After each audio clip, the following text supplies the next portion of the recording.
আপনারা কি জানেন কিয়ামতের ময়দানে আল্লাহর কাছে বান্দা কোন আমল করলে হিসেব ছাড়া জান্নাতে যাবে?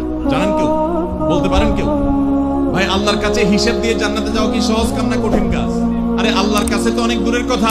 আপনি যে প্রতিষ্ঠানে চাকরি করেন তার মালিকের কাছে, উপরস্থ বসের কাছে একেবারে পুঙ্খানুপুঙ্খ করে প্রতিটা পয়সার হিসাব দিয়ে একদম সবকিছুতে পারফেক্টনেস প্রমাণ করা, এটাই তো একটা কঠিন কাজ, দুঃসাধ্য কাজ। সেখানে সারা জীবনের হিসাব আল্লাহর কাছে দিয়ে পাই পাই করে তারপর আপনি জান্নাতে যাবেন, বিষয়টা এত সহজ? তাহলে হিসেব ছাড়া আল্লাহ তাআলা এমনিতে বলবেন হিসাব টিসাব নাই, তোমাকে এমনি জান্নাতে দিলাম, এটা চান আপনারা? কোরআনে কারীম আল্লাহ তাআলা বলছেন ইন্নামা ইউওয়াফাস সাবিরুনা আজরাহুম বিগাইরি হিসাব।